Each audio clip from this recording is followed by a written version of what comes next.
हमारा YouTube channel देखने वाले सभी दोस्तों को हमारा नमस्कार।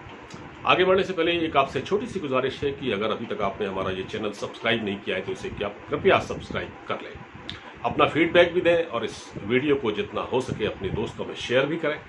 अब बात करते हैं IPL की, इंडियन प्रीमियर लीग। क्रिकेट की दुनिया में इस लीग का एक मुकाम है और इस लीग से खिलाड़ी मालामाल हो जाता है। करोड़ों अरबों रुपए खिलाड़ी इससे कमाते हैं और इसलिए हर खिलाड़ी की ये तमन्ना रहती है कि वो इस टूर्नामेंट का हिस्सा जरूर बने।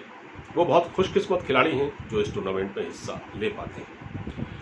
इस टूर्नामेंट की शुरुआत 19 सितंबर से संयुक्त अरब अमीरात में होनी है, लेकिन उससे पहले कुछ न कुछ ऐसा खलल पड़ रहा है जिससे कि लगता है कि क्या ये टूर्नामेंट अपने परवान चढ़ पाएगा इस बार, या इसमें फीका रहेगा, इसका रंग इस बार फीका रहेगा। इस तरह के सवालात इस वक्त उठाए जा रहे हैं क्योंकि हम ये देख रहे हैं कि सुरेश रैना, जो कि चेन्नई सुपर किंग्स के ऑलराउंडर और एक बढ़िया गेंदबाज, बढ़िया बल्लेबाज, बढ़िया फील्डर, बहुत ही बेहतरीन फील्डर, जिनकी फील्डिंग की तारीफ खुद प्रधानमंत्री नरेंद्र मोदी ने की है, वो बहुत अच्छे फील्डर हैं। सुरेश रैना जब से वापस आए हैं, चेन्नई सुपर किंग्स के मैनेजमेंट के माथे पर बल पड़ गए हैं और आने की वजह बहुत कुछ है, लेकिन वो बहुत सारी चीज़ें अभी बाहर निकल कर नहीं आई हैं।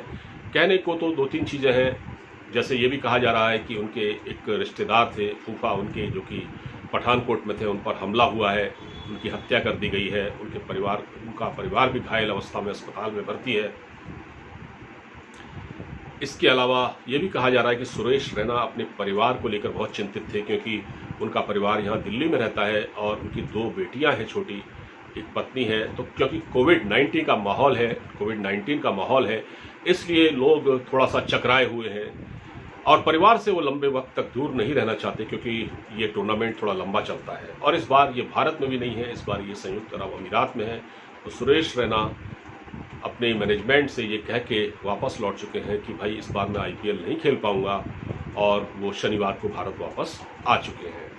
अब सवाल ये उठता है कि एक खिलाड़ी जिसको उसके टीम मैनेजमेंट ने 11 करोड़ में रिटेन किया, मतलब 11 करोड़ रुपए इस बार उनको मिलेंगे अगर वो खेलते, तो एक खिलाड़ी जो 11 करोड़ में बिका, उस खिलाड़ी ने अचानक पैसे को ठोकर मार दी। 11 करोड़ रुपए, कोई लाखों में संख्या नहीं थी, 11 करोड़, एक नहीं 11 करोड़ उसने ठोकर मार दी और उसने तर्क कुछ और दिया। तो ये कुछ लोगों के दरअसल गले नहीं उतर रहा है। अभी फिर मैं यही कह रहा हूँ कि वो वापस आ गए हैं, हालांकि उन्होंने बात भी की, उन्होंने कहा कि मेरे व्यक्तिगत कारण थे, निजी कारण थे, इसकी वजह से वो वापस आए। अभी हम ये भी सुन रहे हैं कि कुछ और खिलाड़ी भी हैं टीम के जो कि वापस आ सकते हैं क्योंकि पूरी टीम के 13 खिलाड़ी कोविड-19 से ग्रस्त हैं, पॉजिटिव हैं और उनके 2 खिलाड़ी चेन्नई सुपर किंग्स के, जिनमें एक दीपक चाहर जो कि तेज गेंदबाज हैं और दूसरे हैं ऋतुराज गायकवाड़ जो कि बल्लेबाज हैं, वो भी इस समय कोरोना पॉजिटिव हैं और टीम के 13 मेंबर कोरोना पॉजिटिव हैं। साथ में उनका सपोर्ट स्टाफ भी इस समय जांच के दायरे में है क्योंकि उनकी भी जांच हो रही है। टीम जब गई थी तो उसको क्वारंटीन किया गया था और अब ज़्यादातर खिलाड़ियों की वहाँ जांच हो रही है। कुछ SOPs जो फॉलो कराने थे वो शायद मुझे ऐसा लगता है कि वो नहीं हो पा रहे हैं क्योंकि अभी ऐसा सुनने में आया था कि वहाँ एक एड की शूटिंग चल रही थी, एक विज्ञापन की शूटिंग चल रही थी स्टेडियम में, तो वहाँ पर क्रिस गेल थे, उनके साथ कुछ खिलाड़ी खड़े थे एड की शूटिंग में और वो साथ साथ खड़े थे। कोई सोशल डिस्टेंसिंग नाम की चीज़ नहीं थी। कुछ लोग खिलाड़ियों ने मास्क पहने हुए थे, कुछ लोगों ने नहीं पहने थे। तो ये एक असुरक्षा की भावना भी है। कहीं न कहीं आप उसको उतना फॉलो नहीं कर पा रहे हैं या फॉलो कराने वाले उसको फॉलो नहीं करा पा रहे हैं। कोविड-19 के इस दौर में क्रिकेट खेलना कोई आसान काम नहीं है। वैसे तो मार्च के बाद, अगर ये टूर्नामेंट शुरू हो रहा है 19 सितंबर से, तो मार्च के बाद ये पहला टूर्नामेंट होगा जो खेला जाएगा और सब चाहते थे कि टूर्नामेंट हो। लेकिन अब इस पर सवाल भी उठ रहे हैं कि कुछ लोग कह रहे हैं कि क्या ज़रूरत थी जब हम लोग किसी सामाजिक कार्यक्रम में हिस्सा नहीं ले सकते और हम लोग एक साथ बैठ उठ नहीं सकते, किसी से मिलजुल नहीं सकते, कई समारोहों को रद्द कर दिया गया है। तो ऐसे में क्रिकेट का इतना बड़ा टूर्नामेंट आयोजन, इसकी ज़रूरत क्या थी इसको आयोजित कराने की? अगर ये इस साल नहीं भी होता तो क्या होता? ये भी अपने आप में बात कही जा रही है, एक सवाल उठाए जा रहे हैं। तो खिलाड़ी कहीं न कहीं वो अपने फ्रेंचाइजीज़ के आगे, अपने टीम मैनेजमेंट के आगे, बीसीसीआई के आगे एकदम बेबस हैं, क्योंकि उनको खरीदा गया है, उनको करोड़ों में खरीदा गया है। अगर वो कॉन्ट्रैक्ट छोड़ते हैं बीच में, अगर वो वापस आते हैं तो उनके आर्थिक नुकसान होता है। और जिस तरह से सुरेश रैना वापस आए हैं, उन्होंने 11 करोड़ की रकम को ठोकर मारी है और अपने परिवार की प्रायोरिटी को ऊपर रखा है, अपने परिवार को प्राथमिकता दी है, अच्छी बात है। तो ऐसे खिलाड़ी भी कम होते हैं। अब ये भी सुनने में आ रहा है कि जब सुरेश रैना जैसा ऑलराउंडर खिलाड़ी चेन्नई सुपर किंग्स की टीम में अब नहीं है, तो वो कौन है जो उनकी जगह लेगा। तो 3 नाम चल रहे हैं। एक है यूसुफ पठान, जो कि ऑलराउंडर है, जो कि इरफान पठान के भाई हैं। एक है रोहन कदम, ये भी एक अच्छे बल्लेबाज हैं कर्नाटका के। इसी तरह है हनुमा विहारी, जो कि एक ऑलराउंडर हैं और केवल 26 साल इनकी एज है।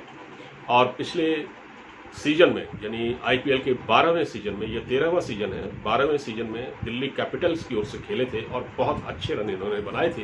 इनके चांसेस बनते हैं इस बार, अगर सुरेश रैना वापस आ गए हैं तो जाहिर है इनका भी नाम आ सकता है। ये तीनों खिलाड़ी डिजर्व करते हैं। लेकिन बात यह है कि कुछ और खिलाड़ी अभी टीम से वापस आने को तैयार बैठे हुए हैं, लेकिन उनके लिए बड़ी मुश्किल यह है कि अगर वो वापस आते हैं तो ये अच्छी बात नहीं है, उनके करियर के लिए भी अच्छी बात नहीं है। अगली बार से अगर ये वापस आते हैं तो अगली बार से जो उनकी फ्रेंचाइजी है वो ये कहें कि भाई नहीं, हमें आपकी ज़रूरत नहीं है, किसी और खिलाड़ी को मौका देते हैं। तो सुरेश रैना ने ये फैसला जो भी किया है, ये बहुत सोच समझ के ही किया होगा। बहरहाल अभी 13 खिलाड़ी पूरी टीम के कोरोना पॉजिटिव हैं और उसमें सपोर्ट स्टाफ भी है। लेकिन कुल मिला के ये आईपीएल को एक बड़ा झटका है। अपने आप में आईपीएल को एक झटका लगा है। पहले चाइनीज़ कंपनी वीवो ने अपनी स्पॉन्सरशिप वापस ली, क्योंकि वो 450 करोड़ देती थी आईपीएल को। और उसके बाद फ्यूचर ग्रुप जो है, उसने, जो कि 228 करोड़ देता था आईपीएल को, उसने स्पॉन्सरशिप वापस ली। और उसके बाद ड्रीम 11 से इन्होंने ये ड्रीम 11 इस ग्रुप इसको प्रोजेक्ट कर रहा है, इसको प्रायोजित कर रहा है। तो कहीं ना कहीं स्पॉन्सरशिप की वजह से भी, और फिर ये टूर्नामेंट इस बार क्योंकि संयुक्त अरब अमीरात में खेला जा रहा है, क्योंकि वहाँ इसलिए इस टूर्नामेंट को रखा गया क्योंकि ये एक सुरक्षित जगह मानी जा रही थी, न्यूट्रल प्लेस था, क्योंकि भारत में कोविड-19 के चलते ये टूर्नामेंट संभव नहीं हुआ। 2014 में भी कुछ मैचेस कराए गए थे, वो दुबई संयुक्त अरब अमीरात में ही कराए गए थे। इस बार पूरा टूर्नामेंट वहीं खेला जा रहा है। अब वहाँ पर टिकटों का क्या होगा, कितनी टिकटें रखी जाएंगी, क्या रेट होगा, कितने लोग आएंगे, वहाँ जो रोमांच है वो देखने को मिलेगा या नहीं मिलेगा। क्योंकि खिलाड़ी अगर मोरली डाउन है तो चौकों और छक्कों की बरसात की हम उम्मीद ज़्यादा नहीं कर सकते। और जब दर्शक आपके मैदान पर नहीं होंगे तो ताली बजाने वाला भी कौन होगा आपके चौकों छक्कों पर, ये भी एक अपने आप में एक बड़ा सवाल है।